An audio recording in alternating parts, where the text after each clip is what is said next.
injineer daawud abiib oo ah xogayaha guud ee garabka toosinta iyo cadaaladda ee xisbiga wadani oo maanta warbaahinta kula hadlay magaalada Boorame xarunta gobolka Awdal ayaa jawaab adag ka bixiyay hadal ka soo yeeray dhigooda xisbiga wadani oo tilmaamay eedaha iyo hadallada ka soo yeeraya xisbiga wadani u soo bandhigay khaladaadka ay hoggaanka xisbiga wadani ay ku hayaan bulshada hadallo aan qabanayn xukuumadda iyo garabka isla markaana hoga tusaaleeyay in burburka xisbiga wadani uu ka yimid shirkii golaha dhexe xisbigaasi uu qabsaday bishii la soo dhaafay balse aanay xukuumaddu aba yaraatay aanay shaqo ku lahayn garabka toosinta iyo cadaaladda waa xisbi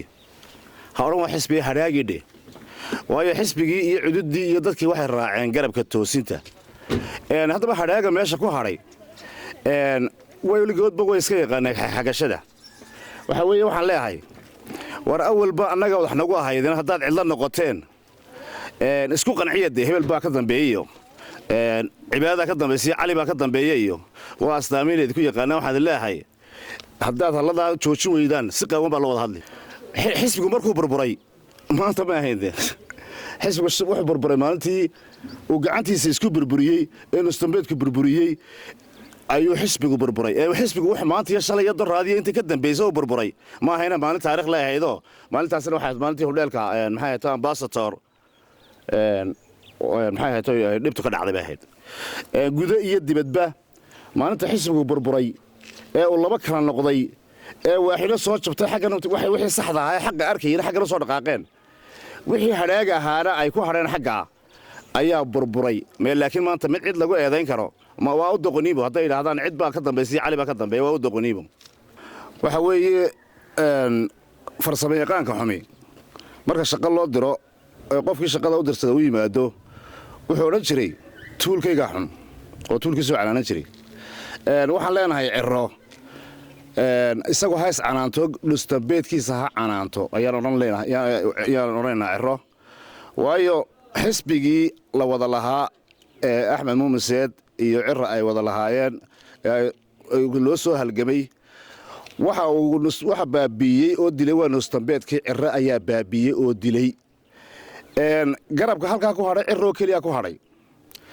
garabkii xaqa ahaa ee saxda ahaana dawata caalamku arkayo dadka maandhaha la qaban mar haddii ay sidaas tahay oo garabkii saxda ah halkan joogo waxaan maqlaynaa cagalo dhuldhac baan maqlaynaa cagalo dhuldhac baan maqlaynaa had iyo jeer caadadana u ahaan jirtay iyaga mar ay dawlad eedeeyaan mar ay dad kale oo shacbiya iska eedeeyaan waa astaanta dadkii tabcaanka ahaa ee aanu ka nimid astaantoodii weeye waayo waxa weeye haddayna lahayn tamar ay wax ku iskaga difaacaan tamar ay cod ku samaystaan haddii aanay lahayn waxay caadadoodu noqotay hebel baa xun marka hore madaxtooyada waxaan u jiray aniga gudoomiye axmed muumin seed uu cirar haystay gudoomiyaha noo ahaa 15 tallaabo inta xafiiskiisa u jiray baan madaxtooyada u jiray waa 15 mitir oo keliya waa kursi to kursi laakiin maxaa dilay nustambeed baa dilay wuu garan waayey wuu iska daadiyey marka waxaan leeyahay hadallada tabcaanka ah ka fadhiista ummadda haddaad dawlad eedaysaan haddaad maxay hayto shacbi kale eedaysaan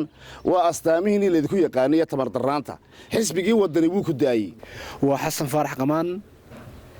cabdigaab telefishinka qaranka Soomaaliland Boorama.